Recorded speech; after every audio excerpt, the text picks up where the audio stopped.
Turn 3, Game 3. HBG's Global War 1939. Actually, probably Game 7, maybe. But turn 3 on YouTube. So, every turn, well, I shouldn't say that. Turns 1 and 3, France has been landed on. Now, again, this isn't a huge invasion, but I don't even know if... Yeah, I guess Germany can kick that out, but anything that goes here is probably going to get killed. So it's already starting for Germany. I don't see it stopping. It's pretty early for Germany to be getting landed on.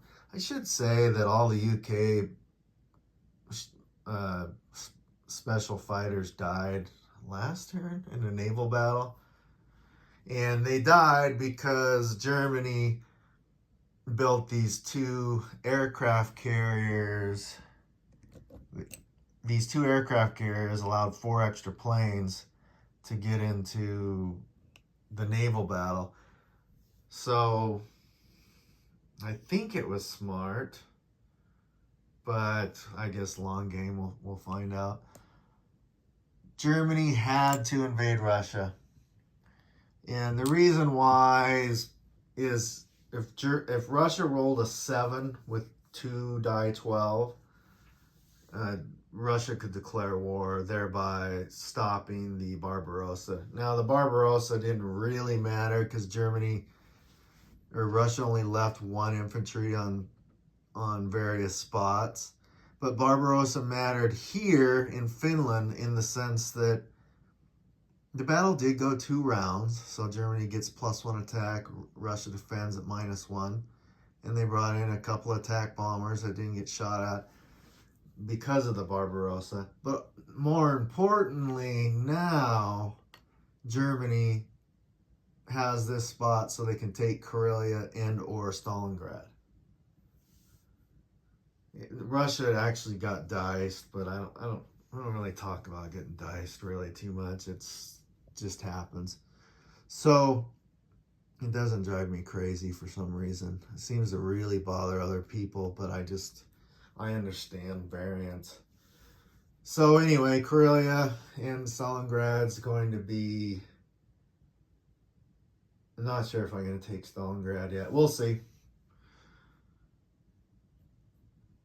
This Barbarossa die, it can't be underestimated. It's a lot of fun. I could talk a lot. It doesn't look like a lot, but it is a lot of fun because it allows you one spot where you just don't have to worry about it, and it sets up a huge counterattack.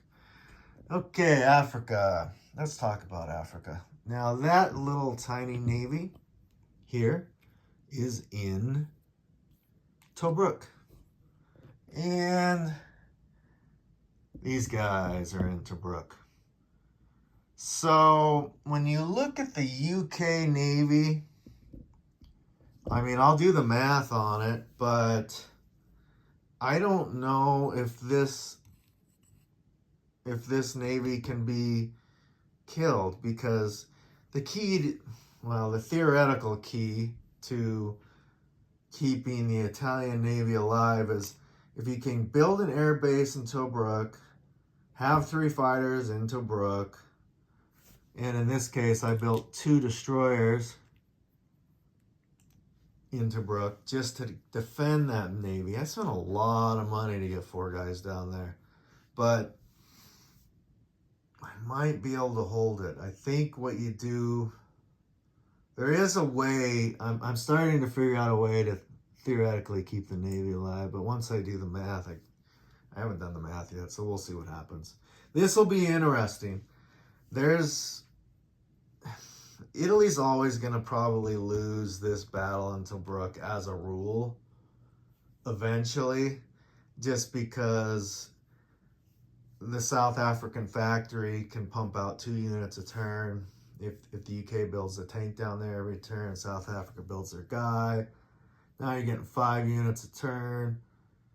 And the UK always has the option of building a military base in Africa. So it's It's a close battle for a while though, but I've done all in Cairo before, and I don't think I took it until turn 9 or 10. So these Cairo is a tougher nut to crack. All right, the UK. They did declare war on Japan. Now, why would they declare war on Japan? And why would they leave, what? I don't know if you can see that, but 4 transports all by themselves. Well, they did take Siam.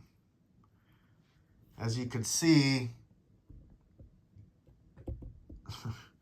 Japan's already kicked out. Japan is, Japan's totally kicked out. Not sure why this is so blurry. So, I just didn't want the Japanese sneak attack going against the UK. And yes, I'm throwing away 4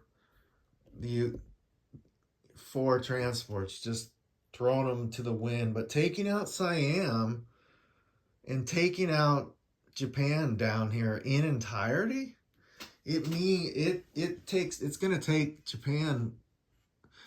Just this alone is a whole turn of Japan. Just Southeast Asia. Then, and also I left these tempting targets for 2 cavalry and a tank in Saigon. That's very tempting for Japan, but they can't do everything, and losing Siam is actually $6 a turn for Japan instead of 3. And the Anzacs took it because the FEC just has way too much money. The FEC saved $11 this turn because they couldn't spend it. In fact, sticking with the all-in Japan strategy, whoops, those are tanks. Those are tanks. UK only built tanks. So I bumped the board there. And Churchill, all in Japan strategy. Not sure how much longer I'm going to do it though. Now Japan has to make a lot of choices, but the Russian war in Japan is going good, which means there's no way Germany's not going to, Germany will take Moscow. I'm nearly positive. It's just, will it be turn 6 or turn 8? This is it. This is all that's left of the Soviet Far East Army. An AA gun and 3 artillery, which are going to die. Yes, 3 dead artillery. So Japan's, I guess the Dutch did take, this is the other attack that the UK made against Japan, is the Dutch destroyer and the Dutch coastal sub. And then the Dutch have this navy, the Anzacs have this navy with a little Dutch cruiser ready. The Anzacs, I actually did build a military base here. This is a good spot for a military base, better than Dutch New Guinea, just because it's further away. Now Japan's tempted to come here and kill it, but they can't do everything. The issue next turn is, U.S. is at $72. They've had huge rolls for income dice. So actually, if Japan would have used their sneak attack this turn, the U.S. would be in it already. So Japan has to think, do they go into this spot? Do they use their sneak attack now against the U.S.? And of course, this is about the only spot Japan can do anything right now to use their sneak attack with.